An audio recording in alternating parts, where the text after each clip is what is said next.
अस्सलाम वालेकुम अहमद भाई, मैं आपके पास आया हूँ। वालेकुम अस्सलाम वरहमतुल्लाहि वबरकातुहू। मुझे कुछ सवाल आपसे पूछने थे। आप माशाल्लाह बहुत अच्छे हैं, इस्लाम के तरीके पे चलते हैं। आप मुझे कुछ सवाल बताएं, जवाब दें कि मैं आपसे पूछना चाहता हूं कि जुमा की जो नमाज होती है और ज़ोहर की जो नमाज होती है, इन दोनों में फ़र्क क्या है?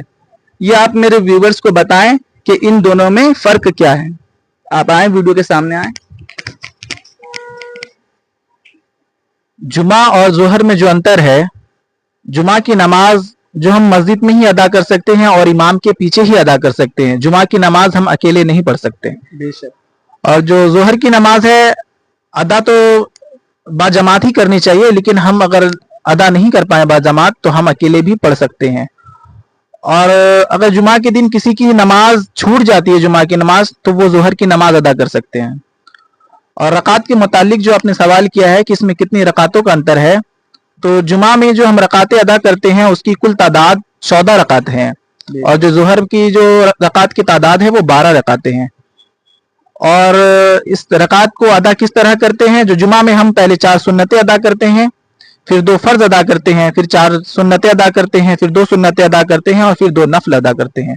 और जोहर की जो नमाजें हैं उसमें हम सबसे पहले 4 सुन्नतें अदा करते हैं, फिर 4 फर्ज अदा करते हैं, उसके बाद हम 2 सुन्नतें अदा करते हैं और 2 नफल अदा करते हैं। सुभान अल्लाह। माशाल्लाह, बहुत ही प्यारे अंदाज में आपने बताया जोहर और जुमा के बारे में।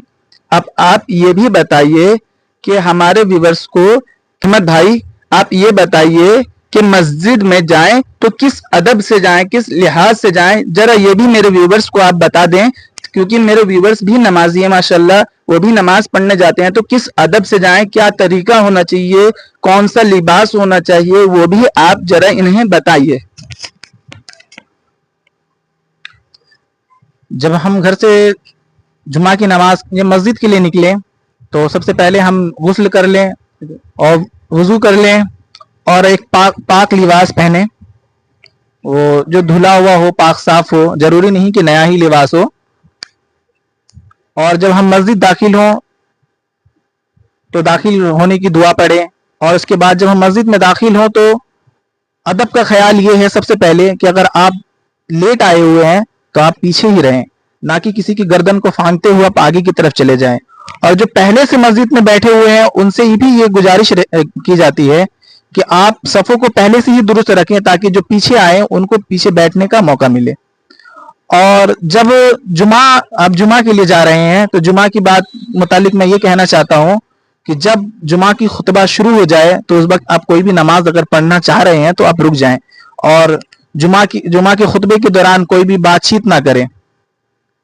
बेशक।